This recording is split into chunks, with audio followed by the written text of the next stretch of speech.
अपनी कॉलेज की पढ़ाई शुरू कर दी थी। लेकिन एक दिन उसकी सहेलियां कहने लगी कि क्यों ना हम घूमने फिरने का प्रोग्राम बनाते हैं। वे उस जंगल में जाने वाले थे जिसके बारे में कई कहानियां मशहूर थी। वहाँ पर पुराने खंडहर भी थे जिन्हें देखने के लिए मरियम और उसके दोस्त जाना चाहते। मरियम ने अपने माता पिता से इजाजत ले ली, साथ ही अपने बाप की गाड़ी भी ली क्योंकि उसके घर में गाड़ियों की संख्या बहुत ज्यादा थी। मरियम खुद भी बहुत अच्छी ड्राइविंग करती। फिर उन्होंने अपने सफर का आगाज किया। उसकी सहेलियां जीनत और आलिया भी उसके साथ थी, जबकि एक लड़का जिसका नाम आमिर था वह भी मरियम का दोस्त था। वह उसी के कॉलेज में पढ़ता था। मरियम बड़ी ही जोशीली नजर आ रही थी कि वह एक ऐसी जगह पर जाने वाली है जिसके बारे में कई बातें मशहूर हैं। वे उन पुराने खंडहरों को देखने वाले थे जो बादशाहों और अमीरों के द्वार के हैं, जो अब मुकम्मल तबाह व बर्बाद हो गए थे। लेकिन जैसे ही वे इस जगह पर आए तो उन पर खौफ तारी हो गया क्योंकि यह जगह बहुत डरावनी और रहस्यमय लग रही। यहाँ पर एक होटल भी बनाया हुआ था जो स्थानीय लोगों ने तैमार किया था और वही यहाँ पर आने वाले टूरिस्टों को गाइड किया करते थे। इस जंगल में एक झील भी थी जिसे देखने की इच्छा मरियम के अंदर जागी थी। वह इस झील को देखना चाहती। अभी रात का वक्त हो रहा था। मरियम की दोनों सहेलियां कहने लगी कि नहीं, हम वहाँ नहीं जाएंगे क्योंकि मुझे यहाँ पर बहुत डर लग रहा है। कल सुबह होते ही हम वापस चले जाएंगे। आमिर भी यहाँ आकर कुछ खास खुश दिखाई नहीं दे रहा था, लेकिन मरियम को उन पर बहुत गुस्सा था। वह आज ही इस झील को देखना चाहती, इसलिए जैसे ही वे लोग सो गए तो वह चुपके से होटल से बाहर निकल आई। उसका रुख झील की तरफ था। वह अपने ख्यालों में मग्न लोगों से पूछती हुई यहाँ तक पहुँच गई। लेकिन जैसे ही उसने नीले पानी वाली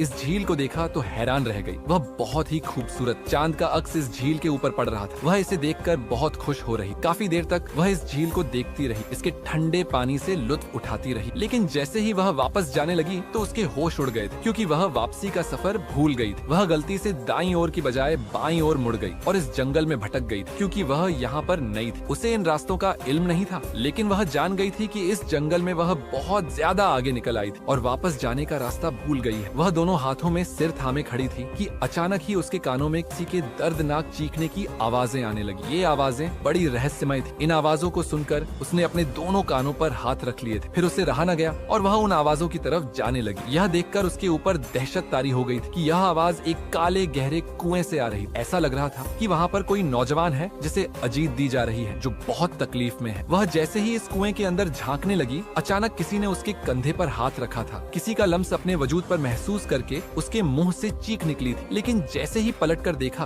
तो हैरान रह गई। उसके सामने एक नौजवान खड़ा था जिसकी आंखें गहरी हरी थी। वह नौजवान बहुत ही खूबसूरत था। रात की तारीकी में उसका सफेद चेहरा और भी चमक रहा था। मरियम ने आज तक अपनी जिंदगी में ऐसा खूबसूरत नौजवान नहीं देखा था।